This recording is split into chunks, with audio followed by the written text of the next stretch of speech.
ఇది వేళ బాగా తెలుసుకోవాల్సిన అంశం అమ్మా. జ్ఞానతో అజ్ఞానదశ్చేతి అని సూత్రం మామూలుగా. మనం జ్ఞానంతో తిట్టినా, అంటే తెలిసి తిట్టినా, అజ్ఞానంతో తిట్టినా అది ఫలిస్తుందమ్మా.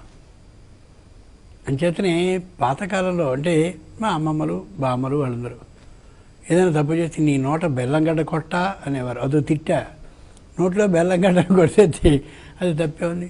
ఒరి నీళ్ళు బంగారంగాను అనేవారు. ఒక్క మాట అపశబ్దం వాళ్ళ నోటి నుంచి వచ్చేది కాదు.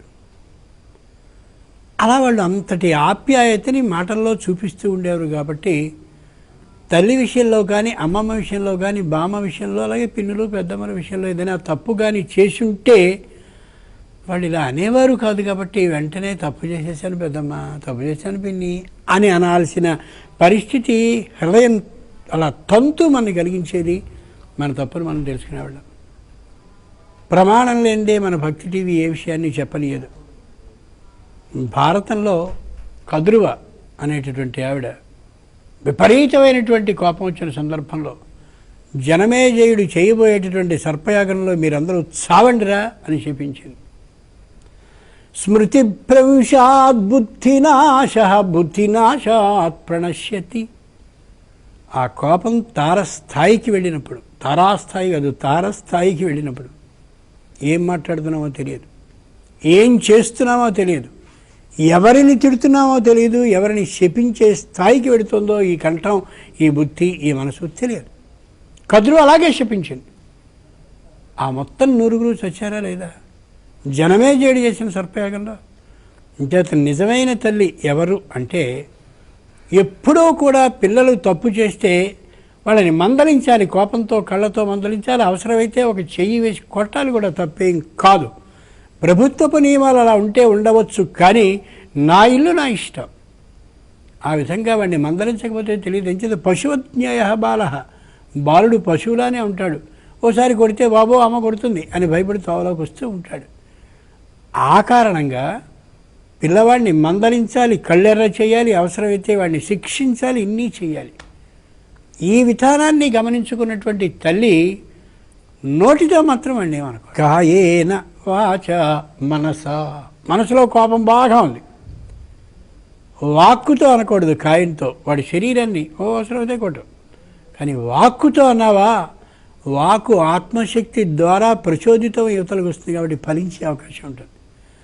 చాలామంది తల్లుని నేను ఈవేళ చూస్తున్నాను.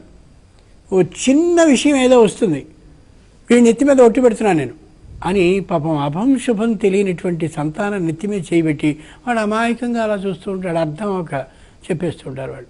వీళ్ళ పాలవాడు రాలేదు, ఒట్టు వీడి మీద. నేను చెప్తున్నాను, పాలవాడు రాకపోతే వీడి నెత్తి మీద ఒట్టు పెట్టి చెప్పాలా? ఎంత బుద్ధి లేని పని నిజంగా.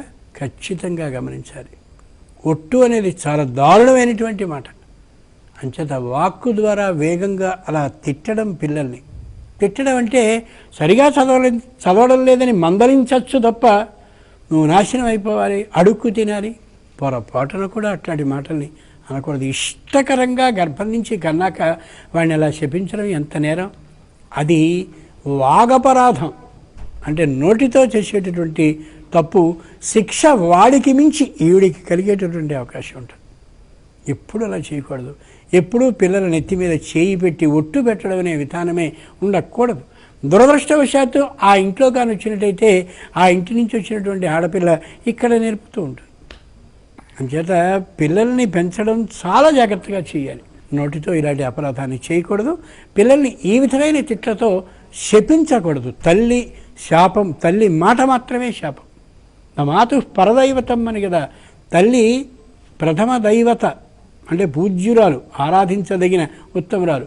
దేవుడు వరమిచ్చినా అలాగే అవుతుంది, దేవుడు శపించినా అలాగే అవుతుంది. జ్ఞానంతో కావచ్చు, అజ్ఞానంతో కావచ్చు. తల్లి అని అన్నట్టయితే ఫలించి తీరుతుంది. కాబట్టి అనకూడదు.